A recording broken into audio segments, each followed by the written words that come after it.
What fool thing is Johnny doing now? Well, here we go. Lee Hacklin, private investigator in Triad Agency, Chapter 6. How do you turn this thing on? Is this the right one? Testing. Whoa! My apologies to everyone's eardrums. Good morning. This is a hard time to say the least.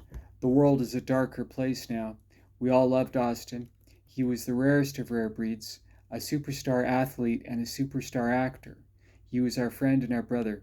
Before we begin today, I respectfully ask for a minute of silence to honor our memories of our fallen fellow artist.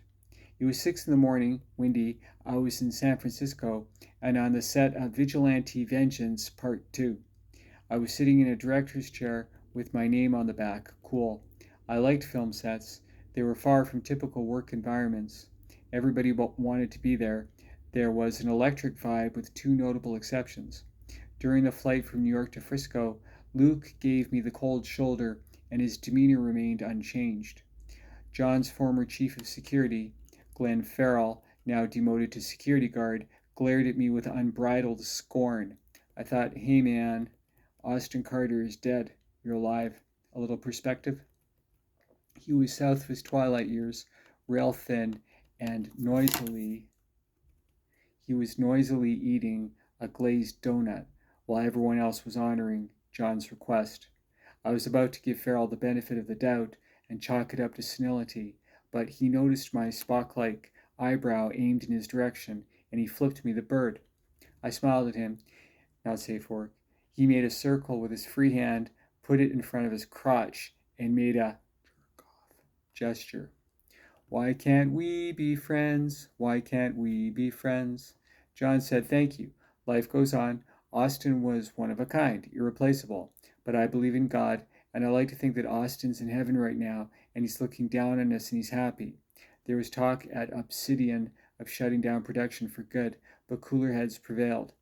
Standing next to me is our new leading man. You've seen him in a million TV shows and movies. Folks, how about a warm round of applause for Grant Greenwood? He was tall, muscular, in his late 20s, and not white, just saying. John handed him the microphone. Thank you, John. This is awkward for me, as you might imagine. I was one of Austin's biggest fans. What happened to him broke my heart. I hope I can prove to all of you that I'm up to the task of playing this wonderful part. I saw Vigilante Vengeance 10 times in the theater. Most sequels pale compared with the original. I have faith that this one will break the mold. There was enthusiastic cheering and applause, and more than a few tears too, save for Luke and Glenn, who was licking his fingers. Some people sure go out of their way to look like pigs. Julius and the movie's leading lady, Juliet Wong, were mooning at each other like a couple of lovesick teenagers. As far as I could tell, I was the only one who noticed. Maybe it meant nothing. Maybe it meant everything. Thanks for watching. Happy Tuesday. And don't forget, God loves you. And so does Johnny. Cheers. Chapter 6.